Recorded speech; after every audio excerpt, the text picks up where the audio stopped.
আসসালামু আলাইকুম। সংবাদে আপনাদের সবাইকে স্বাগতম জানাচ্ছি আমি নুসরাত। শুরুতেই সংবাদ শিরোনাম। বাংলাদেশের সর্বশেষ গুরুত্বপূর্ণ আপডেট সংবাদে আপনাকে স্বাগত। শুরুতেই সংবাদ শিরোনাম, পরে বিস্তারিত। প্রথমেই জানাবো আমাদের হাতে থাকা সর্বশেষ গুরুত্বপূর্ণ সবথেকে তাজা আপডেট সংবাদ। ডক্টর ইউনূস যমুনায় থাকবেন কতদিন?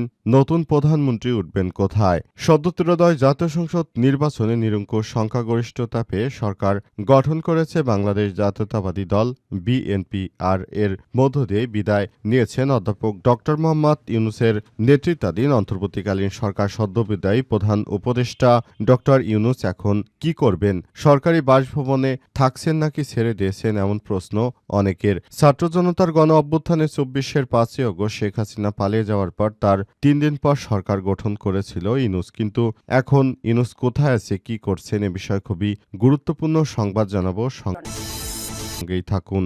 এরপর জানাবো, সড়কে চাঁদাবাজির সুযোগ নেই বললেন পানি সম্পদ মন্ত্রী। বিএনপির যুগ্ম মহাসচিব ও পানি সম্পদ মন্ত্রী শহীদুদ্দীন চৌধুরী অ্যানি বলেছেন, বাংলাদেশের কোথাও কোনো চাঁদাবাজির সুযোগ নেই, আর লক্ষ্মীপুরে তো অসম্ভব। তিনি বলেন, আমি লক্ষ্মীপুরের সন্তান, লক্ষ্মীপুরকে চাঁদাবাজ মুক্ত রাখতে চাই। এদিকে চাঁদাবাজি সন্ত্রাস মুক্ত রাখতে হটলাইন চালু করলেন পরিবেশ মন্ত্রী আব্দুল্লাহ আল মিন্টু। ফেনী ৩ আসনে চাঁদাবাজি, সন্ত্রাসী সহ সব ধরনের অনিয়ম মুক্ত রাখতে হটলাইন চালু করেছেন পরিবেশ, বন ও জলবায়ু পরিবর্তন মন্ত্রী আব্দুল্লাহ আল মিন্টু। আজ দিবাগত রাতে নিজ ফেসবুক আইডিতে দেয়া এক স্ট্যাটাসে হটলাইন নম্বর চালুর ঘোষণা দেন তিনি। এবারে জানাবো, বাসা থেকে পরিচালক এম বেগের পচাগলা মরদেহ উদ্ধার। নিজের বাসা থেকে পচাগলা মরদেহ উদ্ধার করা হলো ইন্ডাস্ট্রিকে একাধিক হিট সিনেমা উপহার দেয়া পরিচালকের। সপ্তাহের শুরুতে মুম্বাইয়ের বাসা থেকে মরদেহ উদ্ধার করা হয়েছে বলিউডের এই আলোচিত নির্মাতা এম বেগের। তার বয়স হয়েছিল ৭০ বছর। এবং সর্বশেষ জানাবো, ২০২৫ সালে ৫ লাখের বেশি সেনা হারিয়েছে ইউক্রেন, দাবি রাশিয়ার। ইউক্রেনের সেনাবাহিনী শুধু ২০২৫ সালে ৫,২০,০০০-এর বেশি সেনা সদস্য হারিয়েছে বলে দাবি করেছে রাশিয়া। পাশাপাশি যুদ্ধক্ষেত্রে ধ্বংস হয়েছে ইউক্রেনের হাজার হাজার ট্যাঙ্ক, সাজোয়াজান ও ভারী অস্ত্র। রাশিয়ার দাবি, যুদ্ধ শুরুর পর থেকে এ পর্যন্ত ১৫ লাখের বেশি ইউক্রেন সেনা নিহত হয়েছে বলে রাশিয়া বিষয়টি জানিয়েছে। প্রিয় দর্শক, এতক্ষণ শুনছিলেন সংবাদ শিরোনাম, এবারে বিস্তারিত। তবে তার আগে বন্ধুরা, অনুরোধ থাকবে এই সংবাদটিতে একটি লাইক দিন। এই চ্যানেলে আপনি নতুন হয়ে থাকলে আমাদের সংবাদটি দেখতে দেখতে চ্যানেলটি সাবস্ক্রাইব করে রাখুন। কমেন্ট করে বন্ধুরা আপনার মূল্যবান মতামত জানিয়ে দিন আপনি বিশ্বের কোন দেশ থেকে বা বাংলাদেশের কোন স্থান থেকে আমাদের সংবাদটি দেখছেন এবং শুনছেন। আর বন্ধুরা, গাজা যুদ্ধে আপনি যদি নিরীহ ফিলিস্তিনিদের ভালোবেসে থাকেন, কমেন্টে ইয়েস লিখে পুরো বিশ্বকে জানিয়ে দিন। এবারে বিস্তারিত। ডক্টর ইউনূস যমুনায় থাকবেন কতদিন? নতুন প্রধানমন্ত্রী উঠবেন কোথায়? সদ্যই ত্রয়োদশ জাতীয় সংসদ নির্বাচনে নিরঙ্কুশ সংখ্যাগরিষ্ঠতা পেয়ে সরকার গঠন করেছে বাংলাদেশ জাতীয়তাবাদী দল বিএনপি। আর এরই মধ্য দিয়ে বিদায় নিয়েছে অধ্যাপক ডক্টর ইউনূসের নেতৃত্বাধীন অন্তর্বর্তীকালীন সরকার। সদ্যবিদায়ী প্রধান উপদেষ্টা ডক্টর ইউনূস এখন কি করবেন? সরকারি বাসভবনে থাকছেন নাকি ছেড়ে দিয়েছেন, এমন প্রশ্ন দেশে নানা এলাকায় চলমান রয়েছে। ছাত্র জনতার গণ অভ্যুত্থানে ২০২৪ সালের ৫ই আগস্ট শেখ হাসিনা দেশ ছেড়ে ভারতে পালিয়ে যাওয়ার ৩ দিন পর অন্তর্বর্তীকালীন সরকারের প্রধান উপদেষ্টা হিসেবে শপথ নিয়েছিলেন শান্তিতে নোবেল বিজয়ী ডক্টর ইউনূস। সে সময় রাষ্ট্রীয় অতিথি ভবন যমুনাকে প্রধান উপদেষ্টার বাসভবন হিসেবে নির্ধারণ করে গৃহায়ন ও গণপূর্ত মন্ত্রণালয় সরকারি আবাসন পরিদপ্তর। সাধারণত গণভবন সরকার প্রধানের বাসভবন হয়ে থাকে, কিন্তু ৫ই আগস্ট হাসিনা পালিয়ে যাওয়ার পর হাজার হাজার ছাত্র জনতা সেখানে হামলা ভাঙচুর চালানো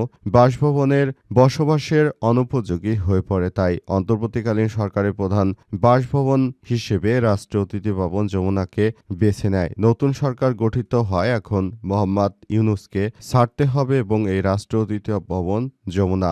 অন্তর্বর্তীকালীন সরকারের বিদায়ের পর অধ্যাপক ইউনূস সরকারি বাসভবন যমুনায় থাকছেন কিনা এ বিষয়ে জানতে চাইলে Dhaka metropolitan police DMP Ramna জোনের ডিসি মীর আসাদুজ্জামান বলেছেন, অধ্যাপক ইউনূস খুলনায় সরকারি বাসভবনে আছেন, তবে এই সপ্তাহের পরে গুলশানে নিজের বাসায় উঠবেন বলেও জানানো হয়েছে। এদিকে নবনির্বাচিত প্রধানমন্ত্রী তারেক রহমান রাষ্ট্রীয় অতিথি ভবন যমুনায় উঠবেন বলে নিশ্চিত করেছে। প্রধানমন্ত্রী ও যমুনার আশপাশের নিরাপত্তা ব্যবস্থায় দায়িত্বে থাকা ডিএমপির রমনা জোনের এডিসি মীর আসাদুজ্জামান তিনি জানিয়েছেন যে প্রধানমন্ত্রী এখানে উঠবে। তাহলে ডক্টর ইউনূস কোথায় যাবে সে বিষয়টি নিয়ে এখন পর্যন্ত তারা কোনো তথ্য আমাদেরকে দিতে পারেনি। সড়কে চাঁদাবাজির কোনো সুযোগ নেই বললেন পানি সম্পদ মন্ত্রী। বিএনপির যুগ্ম মহাসচিব ও পানি সম্পদ মন্ত্রী শহীদুদ্দীন চৌধুরী আনি বলেছেন, সারা দেশে সড়কে চাঁদাবাজির কোনো সুযোগ নেই, লক্ষ্মীপুরেতে তো নাই।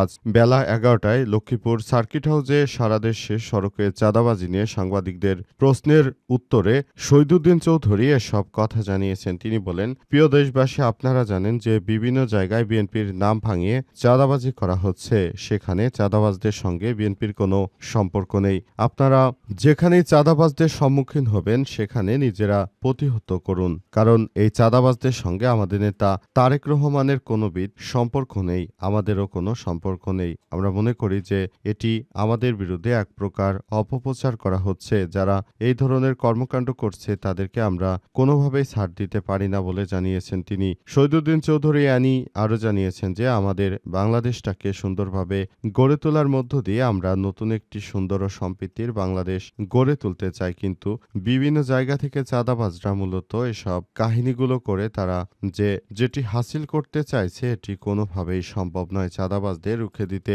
আমাদের এই কার্যক্রম চালিয়ে যেতে হবে। অন্তর্বর্তীকালীন সরকারের প্রধান উপদেষ্টা প্রফেসর ডক্টর মোহাম্মদ ইউনূসের সরকার এই চাঁদাবাজদের বিরুদ্ধে কাজ করেছিল, আমরাও কাজ করছি। আমরা মনে করি চাঁদাবাজদের কোনোভাবেই ছাড় দেওয়া হবে না। আমাদের নেতা তারেক রহমান আমাদেরকে সে কথাই স্পষ্ট বার্তা দিয়ে জানিয়ে দিয়েছেন যে কোনরূপ চাঁদাবাজদের কোনোভাবেই ছাড় দেওয়া হবে না। কেউ যদি চাঁদাবাজি, রাহাজানি, সন্ত্রাসী কর্মকাণ্ড করে সেটি অত্যন্ত দুঃখজনক ব্যাপার এবং এর জন্য তাদেরকেই দায় নিতে হবে। এর জন্য বিএনপি কিংবা জামাত ইসলামের নেতৃত্ববৃন্দরা তারা এর জন্য দায় নেবে না। চাঁদাবাজি সন্ত্রাস মুক্ত রাখতে হটলাইন চালু করলেন বিএনপির পরিবেশ মন্ত্রী। ফেনী, সোনাগাজী এবং দাগনভূঞা এর চাঁদাবাজি, সন্ত্রাস, যে কোনো ধরনের অনিয়মের বিরুদ্ধে জিরো টলারেন্স নীতি ঘোষণা করা হয়েছে এবং অভিযোগ জানাতে কল করুন 0173 30 4844। আমি আবারও বলছি 0173 000 4844 অথবা ভিজিট করুন www.aamintoo.com। এই ওয়েবসাইটে আপনারা ভিজিট করে সরাসরি বিএনপি যারা চাঁদাবাজির সঙ্গে যুক্ত রয়েছে তাদের বিরুদ্ধে আপনারা সরাসরি অভিযোগ জানাতে পারবেন। তারা সারা দেশ থেকে যে ধরনের কর্মকাণ্ড শুরু করেছে এদের বিরুদ্ধে এবার খোদ তারেক রহমানই নির্দেশনা দিয়েছেন, আমাদের দলে কোনো চাঁদাবাজ থাকতে পারবে না, চাঁদাবাজদেরকে কোনোভাবেই ছাড় দেওয়া হবে না বলে তারেক রহমান যে নির্দেশনা দিয়েছেন সেই নির্দেশনা বাস্তবায়ন করতে সবাইকে এখন থেকেই কাজ করতে হবে। ইতিমধ্যেই নির্দেশনা দেওয়া হয়েছে যে যারা চাঁদাবাজি, সন্ত্রাসী, রাহাজানি কর্মকাণ্ডের সঙ্গে যুক্ত রয়েছে তাদের বিরুদ্ধে সবাইকে এখনই সজাগ থাকতে হবে। সবাইকে বলতে চাই যে বিএনপির নাম ভাঙিয়ে যারা চাঁদাবাজি, সন্ত্রাসী, রাহাজানি কর্মকাণ্ড করছে তাদের বিরুদ্ধে আমাদের অগ্রযাত্রা থাকবে বলে জানিয়েছেন আব্দুল্লাহ আল মিন্টু। তিনি বলেছেন, আমরা বাংলাদেশটাকে সুন্দরভাবে গড়ে তুলতে এবার যে রাষ্ট্র ক্ষমতা পেয়েছি এটিকে সুন্দরভাবে গড়ে তোলার মধ্য দিয়ে বাংলাদেশটাকে সুন্দরভাবে একটি ভালো অবস্থানে নিয়ে যেতে চাই। সেজন্য ইতিমধ্যেই আমাদের এই কার্যক্রম চালিয়ে যেতে চাই বলে জানিয়েছেন তিনি এবং সেজন্য সবাইকে নিয়ে একটি সুন্দর ও সম্প্রীতির নতুন আধুনিক বাংলাদেশ গড়ে তোলাই মুহূর্তে আমাদের সবার জন্য একটি দায়িত্বশীল ভূমিকা বলে বলা হচ্ছে এবং এই প্রক্রিয়াগুলোকে অত্যন্ত গুরুত্বের সঙ্গে নেওয়া হচ্ছে বলে বিএনপির পক্ষ থেকে নিশ্চিত করা হয়েছে। তাই যে কোনো ধরনের চাঁদাবাজি, রাহাজানি, সন্ত্রাসী কর্মকাণ্ডের সঙ্গে বিএনপির যারাই যুক্ত থাকবে তাদেরকে দল থেকে বহিষ্কার করে দেওয়া হবে এমনটাই বলা হয়েছে।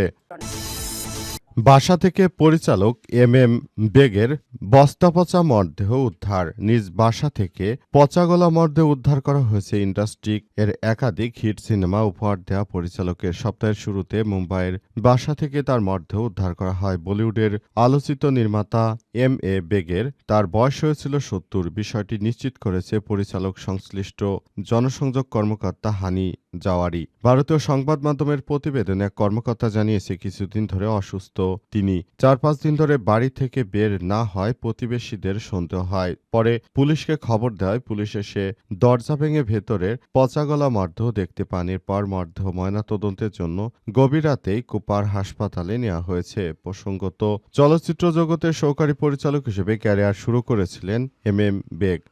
এম প্রকাশ, বিমল কুমার ও রাকেশ রোশানের মতো প্রতিষ্ঠিতদের সঙ্গে কাজ শুরু করেছিলেন তিনি, এবং তিনি সব জায়গায় মূলত কাজ করে তারা একসঙ্গে সবকিছু নিয়ন্ত্রণ করেছিল এবং তারা সবকিছু যে তাদের নিজেদের দেশের মধ্য থেকে সবকিছু করার চেষ্টা করছিলেন এমনটাই জানানো হয়েছে। এবং তার মৃত্যুতে তার পরিবারের সদস্যরা শোক জানিয়েছে। তারা বলছে যে এই ধরনের অনাকাঙ্ক্ষিত মৃত্যুর ঘটনা যেন আর না ঘটে, সেজন্য সবাইকে এখন থেকে আরও সতর্কতামূলক ব্যবস্থায় থাকতে হবে।